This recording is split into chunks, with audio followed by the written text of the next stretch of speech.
stars, I will be there.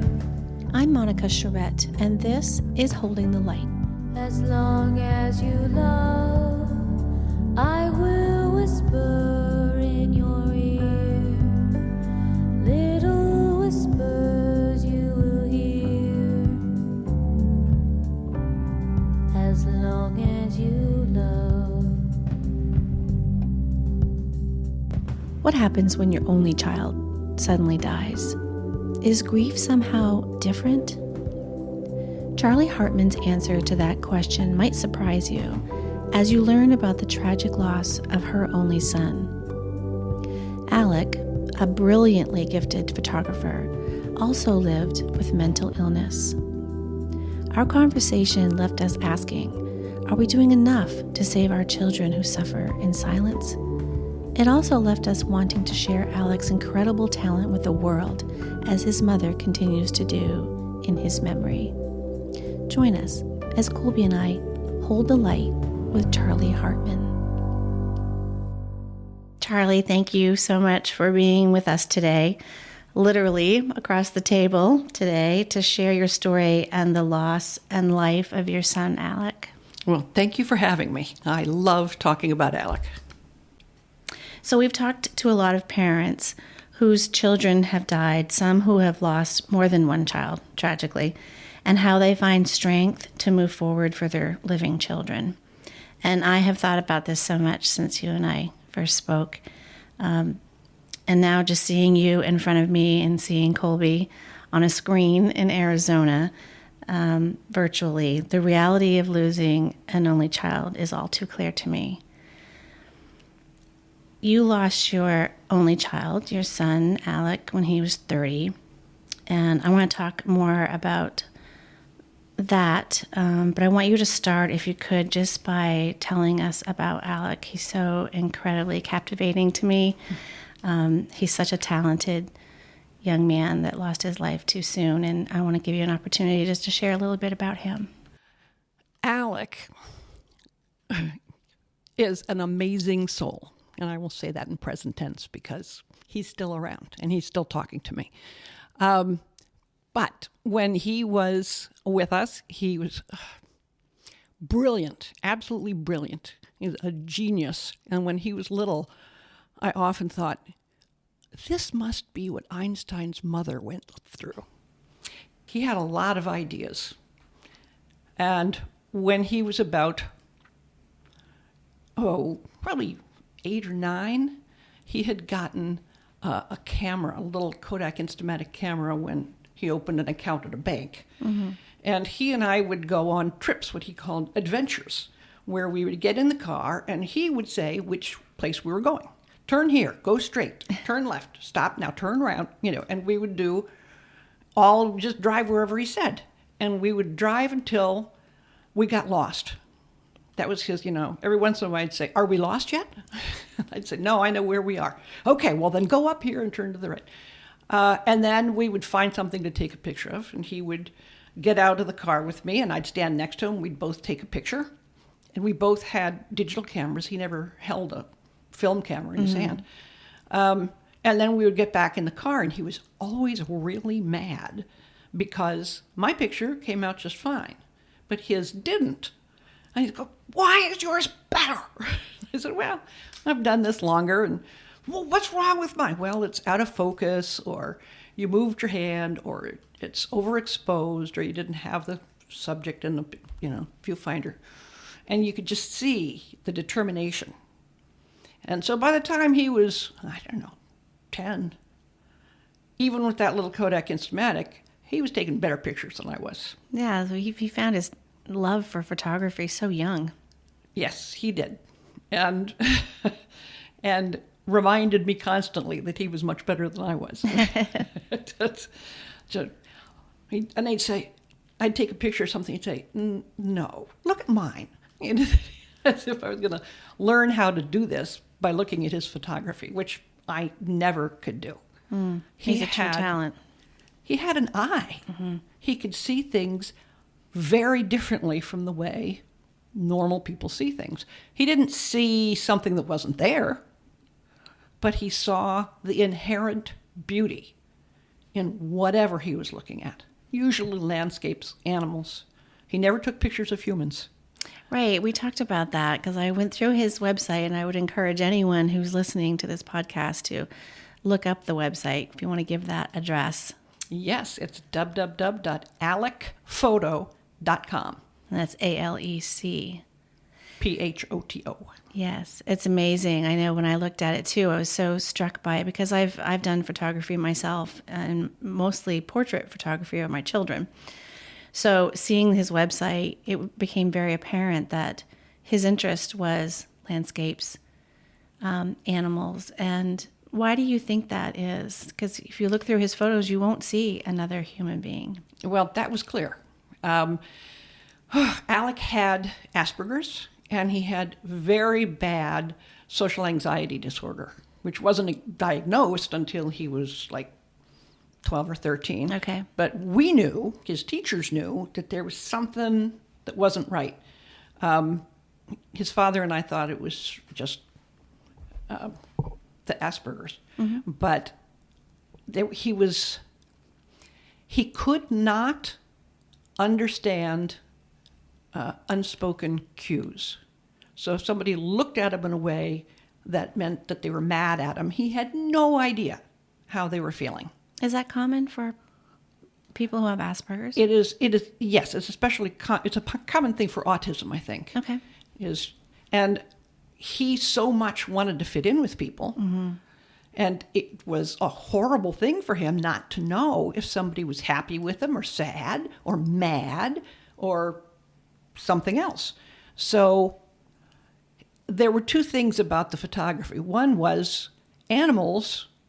You don't have to worry about that. You don't have to worry about how the animal thinks of you, right? Or whether the animal is mad at you or something like that. So he didn't have to worry about that when he was taking pictures of animals or landscapes. When he was taking pictures of people, he just didn't know what to do. He didn't know if they were going to be unhappy with him or angry with him or happy. He just went, I'm not taking pictures with people in it. And that must have challenged him in his social life, making friends, keeping friends, relationships. When he was very little, he had a zillion friends. When, 5, 6, 7 years old, he had friends everywhere. But then as he got to be 8 or 9 years old, his autism was worse, the anxiety was worse, and he just was so terrified of what people might be indicating to him that he wasn't picking up, that he just went, no. And he just sort of stepped away from live people. This drove the girls in school crazy because they loved him. He was so cute. And we lived on China Lake, and they would come over in little rowboats and row because they knew he lived, and they'd find out where he lived so that they could come and see him. And he would hide in his room and he wouldn't come out. So he loved the girls. He wanted to be around them, but he was so afraid that he was going to make a fool of himself that he wouldn't do it. What he did do, though, by the time he was in, 7th grade, he had a computer, and he had, I think it was AIM at the time, he had chat rooms. And there he could talk to people. And he talked to his friends from school, and he just met new people, and I didn't even know what he was doing. I mean, his computer was in the living room, so I could make sure that he wasn't getting onto any sites that I didn't want him to be on. But I had no idea what he was typing in or what people were typing to him. It all seemed just fine to me. And it turned out that he was incredibly popular online. Because he could do, nobody else had any advantage over him. So there were no nonverbal cues. Everything was a verbal cue. And how did that carry throughout his young adulthood? Well, it got worse. And I don't know, he cared very much about people. He just didn't know how to express it. And he was afraid to show anything for fear that he would be saying or doing the wrong thing. Did you worry about him choosing to end his life? Did you ever worry about that? Well, part of me always worried about that, especially as he got older. And then when he was in his early 20s, he was following up on his photography career, which he thought was not going to go anywhere in Maine, and he decided to move to northern New York, upstate New York. And he found this beautiful place, called Mohonk, with this huge, gorgeous mountain and beautiful, beautiful views. And he spent a long time there. And he said to me once, I've been thinking that the way for me to kill myself would be to go up on top of the mountain and jump off the cliff. And he said, don't worry. There's nothing that you can do to stop this. And I'm going to see if I can do this. It depends on how I need to find out how I feel and all that sort of stuff. How old was he then? 22 maybe. Yeah, wow. And I knew there was no point in calling the police because they would never find him. He had this little through the woods trail that he took to get on top of this cliff. And I was going, Alec? And he said, but don't be upset. He said, life is so hard and I am so miserable that I don't want to be alive. Please, I wish I had never been born. And I'm going, okay, That's a lot to live with. So then I heard from him the next morning. And he said, well, you don't have to worry about me killing myself, because I went to the top of that cliff and looked off and went, I'm not doing that. I said, oh, good. He said, so I don't have the courage to kill myself. Doesn't make any difference what it is. I'm not going to kill myself. I'm not going to take pills. I'm not going to buy a gun. I'm not going to do anything. And he said, but I wish that I could, because I really am so unhappy. And the older that he got, the worse condition he was in. He continued to take pictures, and the pictures carried him on. I'm sure that the pictures and being out there with the animals, with these beautiful landscapes, those were moments of joy for him.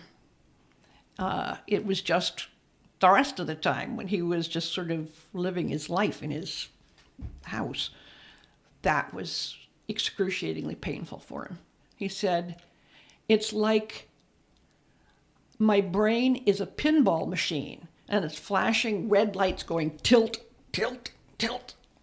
Everything's wrong. It's not working. I don't know what to do. I haven't found anybody that can do anything. Believe me, when Alec was here in Maine, we went everywhere trying to find somebody who could help him. And I am so horribly upset with the condition of mental health care in Maine. It is just horrendous. Just horrendous. It was, so he went to upstate New York where they've got money that they spend on health care. It was still pretty bad because there really wasn't anything that anybody could do for him. It was just, come on, guys, there's got to be something. We know he has Asperger's. We know they're da-da-da-da-da. And he was given anti-anxiety meds, that sort of stuff. They didn't really work very well. They had bad side effects. So he took pictures. That was his way out. That was even actually when he was about 13, and I'm going around here in the biography. When he was about 13, he had these wonderful pictures, and I had shown them to people, and somebody said, there's going to be a benefit at Fieldstone Gardens, and there are going to be vendors there selling things, and a percentage of it goes to whatever the benefit was. And she said, do you think Alec would be willing to go there and sell his photography? He was 13. And, was afraid of people. Yeah, so I went, a tough one. But this was a chance to show his photography. So I talked him into it. He said, we'll split the money. I'll pay all of the expenses to get everything going. You can have half the sales. And he thought that was fine. And we went out. We didn't take very much. We had a 6-foot table and some note cards and a couple small prints. And that was about it. We had it all set up. Got all set up. And he turned around and walked back into the woods and walked to the first tree and sat down and, and with his back on the tree and Because he didn't played with his camera. Didn't want to speak with anyone. He was not. He was. I'm done. You're selling everything. Yeah. So the first person that came up was an old man, and he looks at me and he looks at the picture. He said, "Did you take these pictures?" And I said, "Nope. My son back there took these pictures." And the guy looked at me and said, "I don't want to talk to you. Why do you see that up here?" So I turned around and said, "Hey, Alec, this guy wants to talk to you about your pictures." And I could see the terror in his eyes, but he was also very compliant with authority. So he came up and he's looking down at the table and the guy says, "Did you take these pictures?" And Alec says, "Uh-huh." And the guy says, "How about this picture here? How did you get that picture?" And Alec, it was like, it was transforming. He turned into a confident young man who could talk beautifully about his photography. And he talked with that man for a good half an hour.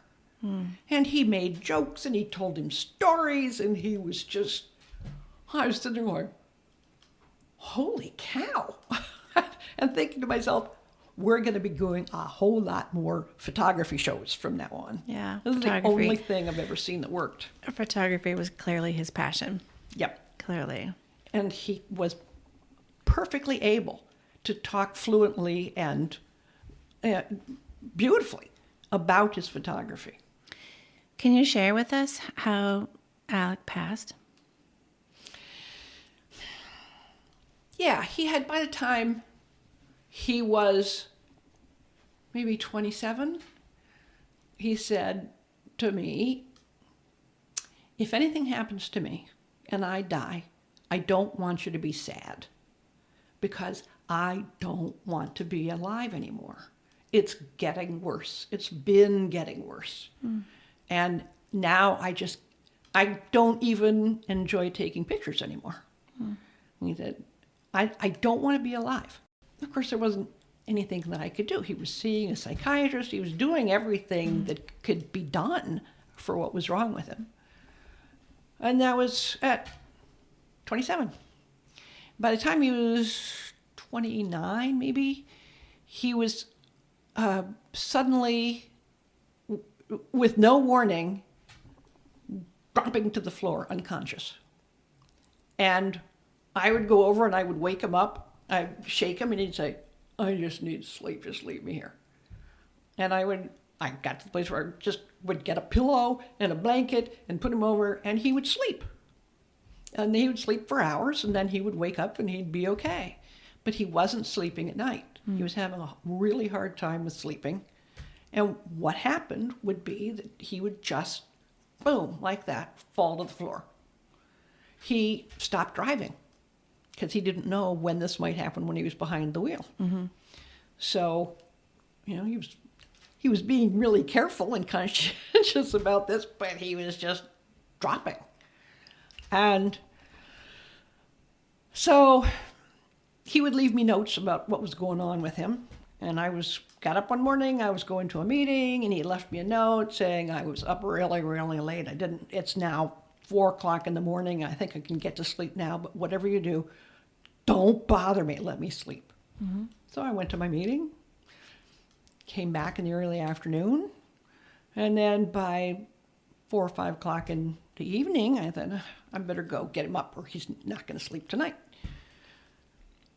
So I went up and he was on his side and I went over and I shook him. He didn't respond. This was a typical Alec trick. He would pretend that he was dead. So I would go, "Come on, Alec, wake up, wake up, wake up." And he just didn't do anything. My cue was to go and get water. And splash some water on his face, and that would always get a reaction. So I went into the bathroom, got a cup of water, went back out. It didn't do anything. I splashed it on his face, and there was nothing. And I looked more closely, and he wasn't breathing. I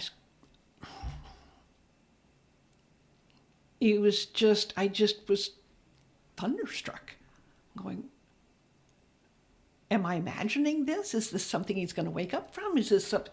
So I immediately called 911 and told them what was going on. And they said, well, is he breathing? And I said, I can't see any breathing. I'm not an expert, but I'm not seeing anything.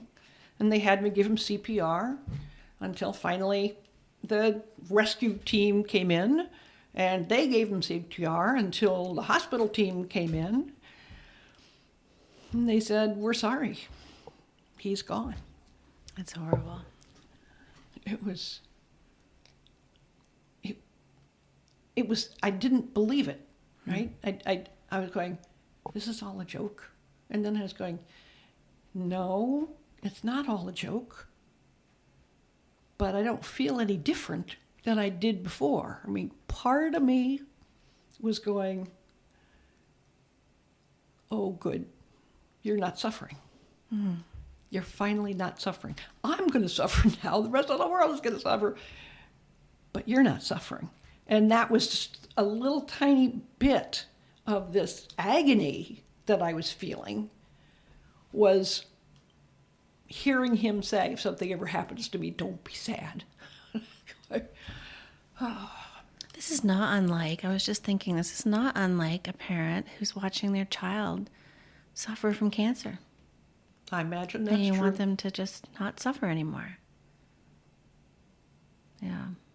It was very frustrating, the whole last 5 years of his life. Yeah, I'm so sorry for that. So it was awful. It was, as you can imagine. And you were a single parent, right? You and your husband, were you still together then? We were not still together, although we are still close. Right. He lives in China, and I live in Aspberger, so he wasn't there. He was not there. Yeah. But I called after the rescue team got there, and they were working on Alec. I called my neighbor, and she came over, and then I was out of it. But she called the rest of the neighbors. Mm-hmm. And I was upstairs in Alec's room, so I wasn't paying any attention. And at one point, I said, can you get me something cold to drink, just some water? And she said, sure. She left, and she didn't come back for 15 minutes. And I said, what took you so long? She said, I had to get through all the crowds of people that are here. Mm. What? It was the whole neighborhood found out, and they had all come to support me. I'm so glad that you had that support. It's so important. I want to talk to you a little bit about how you think grief is different for somebody with an only child. I don't know what grief is like when you have more than one child, because I've never experienced that. I think probably the grief with an only child is much the same as the love and the happiness with an only child. The good thing is that it doesn't have to be spread out. You can focus everything on that one child. Mm-hmm. And in this case, this child needed everything. So I thought, well, this is an advantage. If I had another child with Alec the way he is, it would be very hard on that child. So in that regard, I was going, okay, it's good that there's only this one child here, because it would be so hard on another child.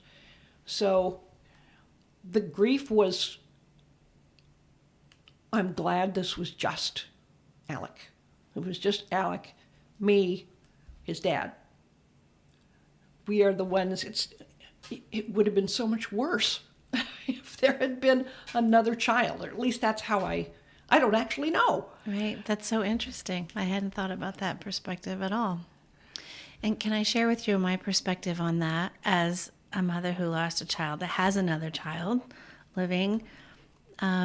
I have said this so many times that I don't know how I'd find a way to move on if I didn't have Colby. Yeah, from a sibling's perspective, and I've talked about this before, but I do sometimes wish that there had been another sibling because I get so much anxiety kind of projecting into the future about how am I going to deal with the grief of like losing a parent without a sibling to fall back on, or grief within maybe my own life where I don't have a sibling that I can call and say, hey, this is what's going on, and I just really want to talk about it.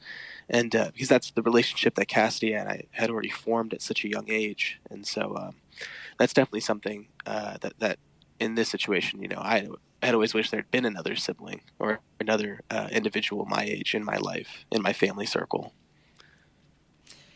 Well, yeah, but what you're saying almost makes me sort of glad that Alec didn't have a sibling. Yeah, that's just so interesting. I don't think that we have thought about that.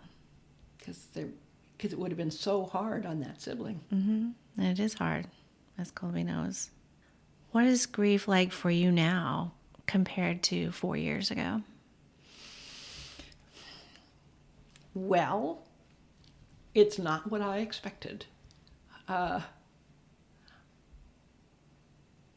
Two things happen to me on a regular basis. 90% of the time, when I think about Alec, it is with joy and happiness. I love thinking about Alec. I love talking about Alec. I love looking at his pictures. It just makes me happy. On the other hand, I can be walking down the aisle at Hannaford and suddenly find myself in tears. Right. And they're just streaming down my face. And I'm going, now what do I do? So there is that side of it too, although that side is not, that's a small percent of the time. Most of the time, I just love thinking about Alec, talking about Alec, looking at his photography. All of that just makes me happy. Now, I'll tell you something else that makes a big difference. He is buried at the Quaker Cemetery in Vassalboro, and I live across the stream from the cemetery. So I can see his gravestone from my kitchen window, and I can also walk over the bridge over the stream and through the field over to his gravestone. And I've been doing that since he was buried there. And one of the first things that I did when I was sitting there would be say to him, so Alec, what's this like? What is going on? Are we going to see each other? When I die, are we going to see each other? Are we going to be with each other? And now I'm going to take an interjection here and tell you a little bit of history. He asked me when, I don't know, he was in his late teens, if I believed in God. And I said, yes, I do. But I think my definition of God is different from many people's. And I said, I think that God is love. Love and God are the exact same thing, interchangeable. Anything that involves love involves God. And that means that love is eternal, and God is eternal. There's no beginning, there is no end. Love can be just, there's no such thing as too much love. And I said, I love you. And that is, for me, that's God. That's the definition. And he thought that was interesting. And he would ask me questions about it every once in a while. But when I was when I was sitting on the gravestone and said to him, are we going to be together when I die? I could see his face and hear his voice perfectly.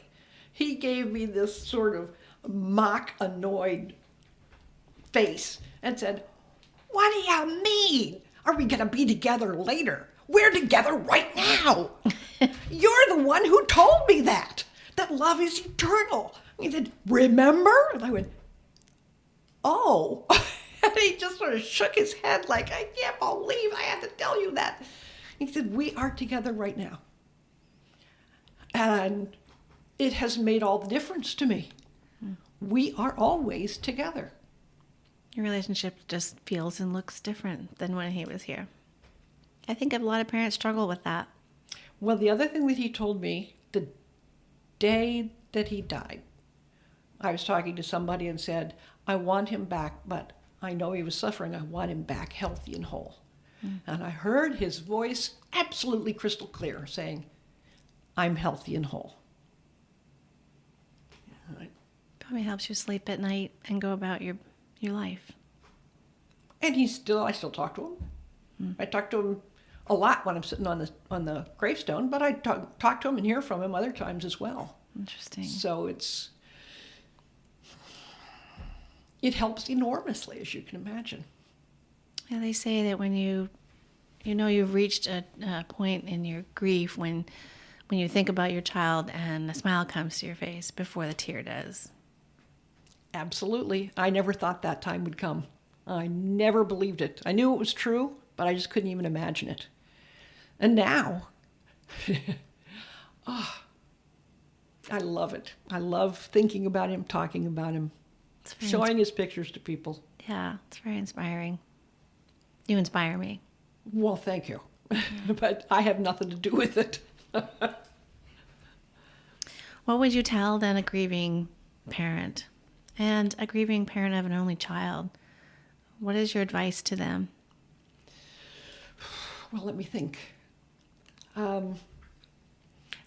don't think I'd give anybody any advice. I think I could just tell them what I've been through. And certainly what you just said, I know it's going to be impossible to believe, but the time will come when the thought of your child brings a smile to your lips before it brings a tear to your eye. And that was Joe Biden that said that, and I heard that maybe a week after Alec died online. And I went, You feel you'll never, ever get to that point when it's early in your grief. I knew that he knew. So I went, well, okay, I can't imagine it now, but I guess it's going to happen. And I think it helped, knowing that, I think that helped me get to that point. Mm-hmm. So that would be the first thing that I would say to somebody. And the other thing that I could do is just tell them how much I can communicate with Alec now and how much peace and happiness it brings me. And I feel very lucky and blessed that I can actually talk with my son.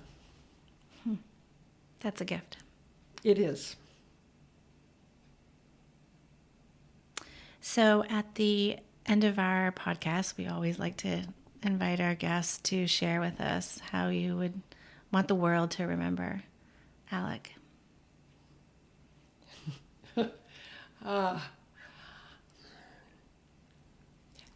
I knew you were going to ask this, but I haven't thought about an answer.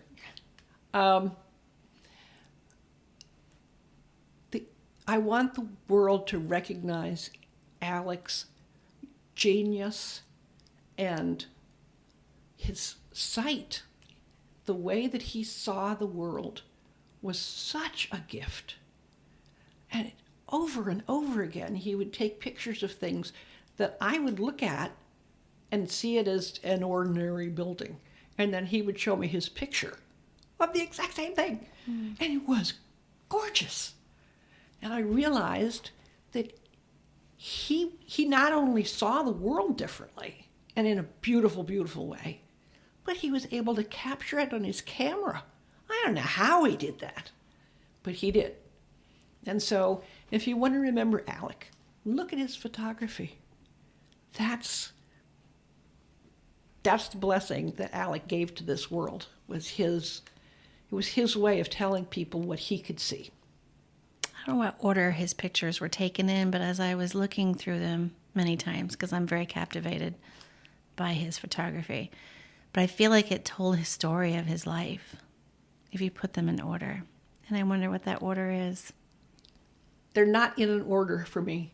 I mean, the very early ones were in an order because he had just a little Instamatic camera. Right. And then, so his photography is in sections by camera. Yeah. Started with that. Then he had a I don't remember what it was, just as well, a simple digital camera. And then he finally got to a regular camera with exchangeable lenses and all the, the big $10,000 camera. He graduated to that, and that's what he used for the rest of his life. I don't think there is a difference. He had that vision his whole life. So the only difference would be, as he got better cameras, he could get more in the picture than he could. But even his earliest pictures, you can see that. So now that's really the only difference. It's not in him. Yeah. He had the gift the whole time. So he spent a lot of time rolling his eyes at how blind most humans are at not being able to see what's right in front of them. Right. It just sort of, oh my heavens, really? You can't see that?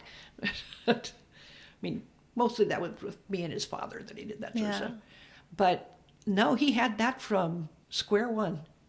So the only thing different in his photography is the camera. But some of his absolute best pictures were with a really ordinary instant digital camera. Amazing. Like First Day, First Light, where we went up to Lubeck to see the very first light shining on the United States in the new year. And that was just a plain old point and shoot. There was nothing special about that camera. It didn't really matter. He could make magical photos with just a very simple camera. Yeah. He saw the world differently. No He question. definitely did. Yeah.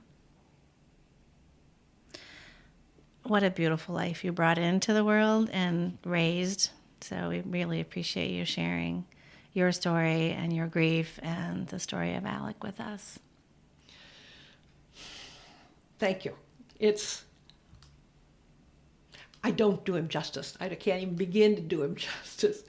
But I can tell you for sure that 99% of the time I am filled with joy thinking about Alec. And I don't know how I got so lucky, but it was hard to begin with, but even right after he died, there was this peace knowing that this is what he wanted. So I don't even know how to describe it, but it's a miraculous, amazing life that he had.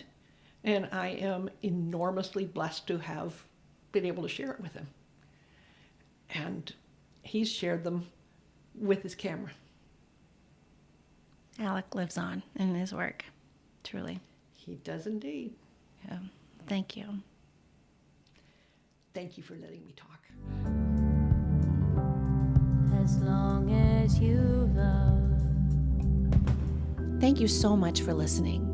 If you found this podcast helpful, please share our link with others and subscribe so you don't miss future episodes. I'm Monica Charette, reminding you that you are never alone in your grief. Until next time, we'll be right here with you, holding the light. As long as you love.